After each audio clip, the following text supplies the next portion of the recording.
Halo semua ya, kenalin nama gue Haikal. Dan ada satu hal yang perlu kalian tahu tentang gue, yaitu gue nggak suka matematika. Dan pasti gue bisa menebak di antara orang yang semua ada di sini, pasti ada satu orang yang nggak suka matematika. Mungkin banyak sih, tapi gue tebaknya satu aja, biar nggak tersindir. Nah jadi ketika gue kuliah, gue tuh suka banget dan gue kadang-kadang kangen masa-masa ketika gue sekolah. Entah itu SD, SMP, bahkan SMA. Karena pepatah mengatakan bahwa SMA itu adalah masa-masa paling indah. Nah, banyak banget kenangan-kenangan gue ketika SMA yang bikin gue kangen. Contohnya, gue ngobrol sama teman-teman abis pulang sekolah, kita jajan-jajan ke kantin, dan kita coba ngobrol-ngobrol, main gitar bareng, ketawa hahaha di kelas bareng, dan itu yang membuat gue kangen. Oke, ada satu lagi, gue lupa, yaitu gue kangen masa dimana gue sedikit kenakalan. Sedikit aja, nggak usah banyak-banyak, karena nakal banget kalau banyak-banyak. Itu, dan pasti lu juga ngerasain, yaitu ketika gue sering banget dulu izin ke toilet, tapi gue muternya ke kantin. Gue makan nasi goreng di sana, sampai gue lupa itu udah jam kelas. Dan sedikit kebadalan gue yang lain adalah, gue sering banget malsuin tanda tangan ketua OSIS gue buat cabut kelas, karena gue nggak suka banget di sekolah. Nah itu masa-masa yang gue kangenin. Tapi ada satu hal di mana gue bener-bener sama sekali tidak kangen masa-masa SMA atau masa-masa sekolah, yaitu ketika gue harus menemui malam Senin. Malam Senin bagi gue adalah malam paling horor. Kalau dibandingin malam Jumat, itu horor banget malam Senin. Kenapa horor? Karena besok ada matematika. Gue nggak suka kalau malam Jumat pagi ada olahraga, gue bisa lari-lari sama guru gue. Gue bisa lewat cewek cantik di kelas gue. Kalau misalkan matematika, gue nggak bisa lihat cewek cantik. Gue fokusnya ke soal. Dan ini, malam Senin, gue harus sangat tidak mau ketemu besok. Senin pagi, abis gue upacara, gue 7:30 harus masuk kelas namanya kelas matematika. Dan itu susah banget. Gue ingat satu momen di mana ketika gue masuk kelas, gue duduk paling belakang. Gue udah takut banget ya, gue duduk kayak gini. Dan gue nunduk. Kayak gue liat teman-teman gue, biar guru gue gak ngeliatin gue. Dan taunya, gue dikasih soal kayak gini. Gue gak ngerti, ini sebenarnya kelas matematika apa kelas biologi, ada cacing-cacing panjang gak jelas gitu. Dan gue penat banget, dan ini ekspresi gue. Kalau misalkan gue gak pusing, ya udah gue tidur. Tapi ketika gue tidur, gue dipanggil sama guru gue, Haikal, coba kerjain, dan gue gak bisa. Dan gue keliling lapangan bawa bendera. Dan itu jadi momen paling gue gak suka ketika gue SMA. Dan gue berharap kalian gak pernah ngerasain itu. Jangan pernah ngerasain itu pokoknya. Dan ini sedikit cerita tentang gue.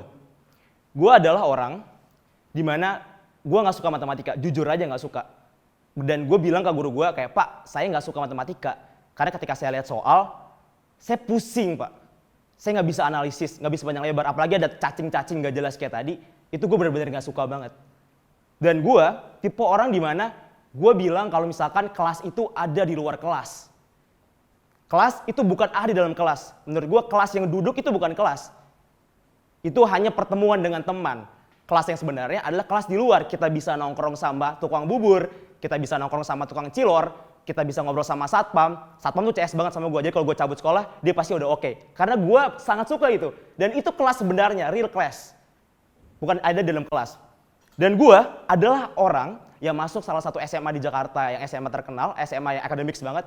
Tapi gue anaknya suka banget IPS. Kalau misalkan gue belajar sosial, belajar ekonomi, belajar tentang sosiologi, itu gue lebih suka baca-bacaan seperti itu daripada lihat cacing-cacing gak jelas, lihat geometri, lihat rumus momentum, fisika, biologi, itu gue gak suka. Dan gue sukanya adalah IPS, dan gue gak suka belajar di dalam kelas. Tapi, kita gak bisa bilang kalau misalkan di sekolah gue, itu semua orang kayak gue. Gue menemukan banyak banget manusia yang akhirnya nanti gue kategorikan, di selanjutnya bakal gue bahas, yaitu teman-teman gue. Gue bilangnya manusia, bukan teman. Karena teman nanti subjektif ya.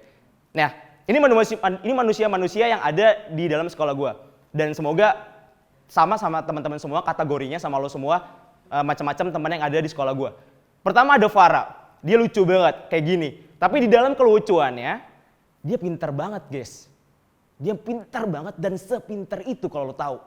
Dan dia sekarang dia keterima di Oxford, tapi dia nggak ngambil. Dia pintar banget, hobinya belajar. Gue juga heran, kalau dia lihat buku itu seolah kayak lihat kita makanan enak dan dibayarin gitu. Dia lihat buku kayak, oke, buku gue mau ngerjain. Ketika dia lihat soal, temannya kesusahan, dia pasti bantu. Dan dia sehobi itu dengan belajar. Itu Farah. Dan kalau misalkan fake-nya, kalau misalkan kita Senin pagi, kalau ada upacara dan ada pengumuman juara, itu kita ngadep belakang, pas kita ngadep depan, itu udah ada Farah, pasti dipanggil sama guru dan dia berprestasi. Dan pialanya banyak banget. Itu Farah. Terus ada temennya nama Leo. Leo itu adalah kontranya dari Farah. Dan dia suka banget ngedit. Mungkin dia kalau masuk ITS, dia ada di belakang kamera tuh, atau nggak di sana, jadi tukang edit. Untung dia nggak masuk ITS. Nah, dia suka banget ngedit. Kalau dia gabut, buka laptop, buka Premiere. Buka laptop, buka software editing. Dan dia selalu ngedit dan selalu foto-foto kita. Jadi, dia adalah orang di mana, dan mungkin lu juga relate ya, dia adalah orang di mana kalau misalnya kita lulus sekolah, dia adalah orang yang pertama dikontak, Le, mana foto kita dulu? Le, mana video kita dulu? Nah, itu Leo. Lo orang kayak gitu tuh. Dia suka ngedit, tapi ada satu hal yang dia keburukannya, yaitu dia lupa ngedit nilainya sendiri. Nilainya tuh 4, 5, udah segitu-segitu aja. Mau dia belajar tetap segitu lah ya. 4, 5, paling-paling 6 lah. Itu juga hasil-hasil bocoran dari teman, misalnya kayak gitu ya. Itu Leo, nilai di sekolah jelek banget. Bukan jelek banget. Terus ada Iza. Yang terakhir namanya Iza. Si cantik ini. Dan dia, gue suka sama dia, tapi dia gak suka sama gue, sayangnya. Nah, Iza, itu dia suka masak. Jadi kalau misalkan datang ke sekolah, pasti ada masakan yang kita tunggu-tunggu dari Iza. Entah itu masakan nasi goreng, atau masakan pizza, atau ada masakan Italia yang gue gak tahu namanya. Kayak absurd banget, gue gak tahu namanya. Iza tuh suka banget masak. Dan sesuka itu dengan masak. Tapi, karena dia di sekolah, gue melihat Iza dari tahun 1, 2, ke 3 ada perbedaan. Lama-lama dia nggak bawa bingkisannya dia nggak bawa makanan dia hampir nggak pernah masak, dia fokusnya ke belajar. Dan akhirnya dia mengorbankan, sampai sekarang dia mengorbankan bahwa ya udah belajar aja, masaknya ditinggalin. Bahkan dia sekarang kalau gue tanya, Zap, mau tanya dong cara masaknya gimana? Dia udah bilang kayak, kalau gue nggak bisa masak lagi. Sampai selupa itu, padahal dia dulu bener-bener suka banget masak, bener-bener setiap hari dia nontonin tentang masakan. Itu 3 teman gue. Dan yang pengen gue kasih tahu ke kalian, bukan itu, tapi ini. Nah, ini adalah matriks yang gue pisah-pisahin manusia-manusia ini di dalam matriks namanya passion dan matriks namanya akademik. Jadi makin kanan itu adalah orang yang akademiknya bagus. Kalau yang kiri akademiknya jelek. Yang atas itu passionnya jalan, yang bawah passionnya nggak jalan. Dan lu bisa lihat gue ada di mana? Gue ada di orang paling buruk. Kalau misalkan ini bisa dinilai, nilai gue paling jelek di situ tuh. Nah, kalau di sekolah kita bisa dipetain jadi ini. Farah di nomor 1 karena dia kenapa? Karena passionnya jalan. Passionnya jalan, akademiknya juga bagus. Dia suka belajar, dikasih pelajaran. Nah, itu tempatnya dia tuh. Kalau misalkan Leo, dia sukanya ngedit nih. Tapi disuruh integral. Nah, pusing bala dia pasti. Dia diem aja, dia penat banget, nilainya jelek. Dia belajar pun tetap jelek. Nah, kalau Iza ini rada aneh sebenarnya menurut gue. Iza ini dulunya suka masak, tapi ketika dia ketemu pelajaran, dia milih pelajaran. Ketika itu masakannya udah lupa, passionnya nggak jalan di sekolah. Ya coba sekolah mana coba di Indonesia ya, kita lihat sekolah mana di Indonesia yang nge-provide kelas masak, kecuali Tata Boga ya. Jarang banget kan, bahkan hampir nggak ada. Nah Iza kayak gitu salah satunya. Mungkin teman-teman di sini yang suka fashion, yang suka misalkan kayak karikatur, mungkin nggak pernah disediain kali ya hal-hal seperti itu. Dan Iza, banyak banget Iza-Iza yang ada di Indonesia. Dan yang terakhir adalah gua. Gua adalah orang paling kocak di sini. Karena akademik gua nggak jalan, passion gua nggak jalan. Passion gue tuh ngobrol-ngobrol sama orang-orang tuh. Ngobrol sama tukang bakso, ngobrol sama tukang cilok, ngobrol sama teman-teman di tongkrongan gitu. Itu passion gue tuh. Kalau di kelas gue penat banget dan gue bosen. Gue kalau lihat jam, tuh jam detaknya lama banget kayak gitu. Paling gue sukanya bahasa Indonesia atau PKN. Bukan karena pelajaran ya, karena gurunya gak suka masuk gitu, sering gak masuk. Gue suka pelajaran 2 gitu doang.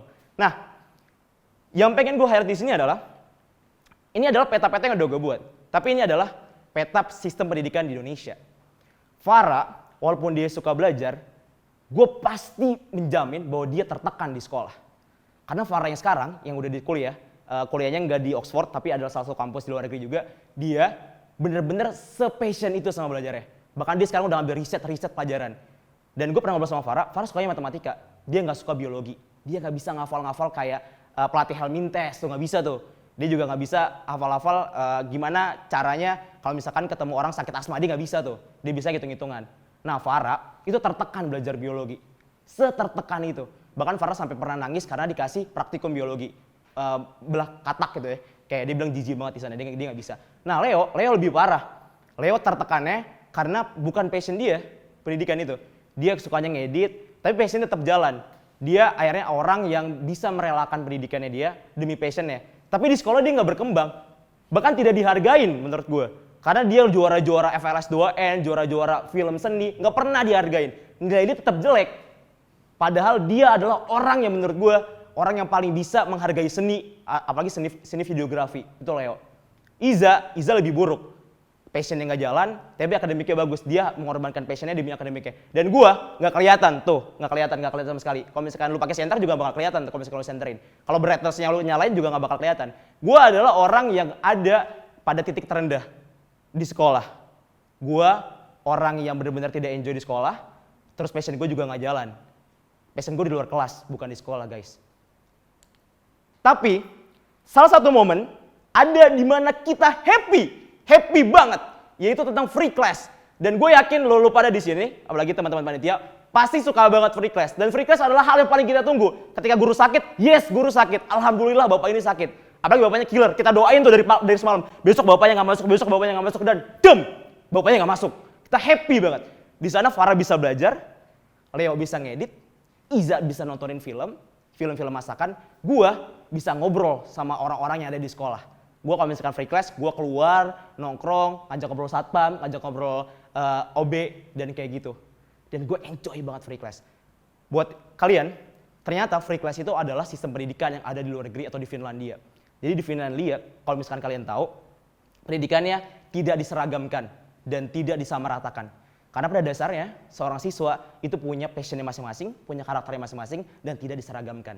Dan di Finlandia juga apa yang dipelajarin itu relate banget buat kehidupannya masa depan, tentang karakter, tentang gimana cara dia survive hidup, dan banyak hal yang bisa didapetin dari sistem pendidikan di luar. Dan itu menurut gue, itu ditemukan di free class. But, free class hanya satu keadaan, hanya satu momen. Free class nggak bisa terjadi terus-menerus. Kalau free class terjadi, itu gue mau jadi gurunya tuh di situ tuh. Karena free class jarang banget terjadi antara gurunya sakit, gurunya males, atau emang ada acara sekolah itu free class. Nah, jarang banget terjadi free class di Indonesia. Itu hanya momen-momen tertentu doang. Dan kita harus kembali ke realita bahwa kita harus ketemu rutinitas lagi. Terus-menerus belajar yang kita nggak suka, belajar yang susah, semua hal dipelajarin. Dari SMP kita belajar semuanya, SMA cuma dipisah IPA, IPS sama bahasa. Dan semua orang kembali ketertekan. Bahkan orang seperti Farah yang sukanya belajar, dia juga tertekan. Nah, tapi menurut gua, salah itu nggak selamanya salah. Tidak bisa bukan berarti kita tidak pintar. Harus dibedakan, tidak bisa dan tidak pintar. Farah bisa belajar, Farah bisa dapat prestasi, emang karena passion dia di sana. Dan kita tidak bisa menyalahkan sistem terus-menerus. Salah itu nggak salah. Ketika kalian bisa ngedit, kalian bisa passionnya ngedit, kalian belajar matematika udah sungguh-sungguh nih, nilainya jelek, nggak apa-apa. It's not problem, itu life, itu kehidupan. Ada keunggulan, ada kekurangan, dan mungkin itu keunggulan dan kekurangan kita. Dan salah itu nggak selamanya salah. Salah itu tempat belajar. Mungkin kita salah gimana caranya kita ngambil pelajarannya. Mungkin kita salah cara belajarnya. Atau mungkin salah sistemnya. Tapi yang harus kalian ingat, salah itu nggak selamanya salah. Ini kutipan dari Lukman Benjamin Mulia. Dia CEO-nya Creative Fox dan dia mentor gue. Dan pertanyaannya adalah seperti ini. Sampai kapan kita mau menyerah pada sistem? Kalau gue di sekolah, gue nggak bakal bisa jadi orang paling top di sekolah. Tapi gue bisa mewarnai sekolah gue dengan memberikan inovasi-inovasi yang ada di sekolah. Oke, gue di kelas gak bisa, gue gak bisa matematika, gue udah belajar mati-matian sampai jam 1 malam, tapi nilai gue sama kayak gue belajar ya. Jam 1 malam nilai gue tetap 1, 2. Bahkan gue pernah dapat nilai 0,5 di matematika, seburuk itu. Tapi gue di sini berusaha sungguh-sungguh belajar matematika dan gue mendalami passion gue.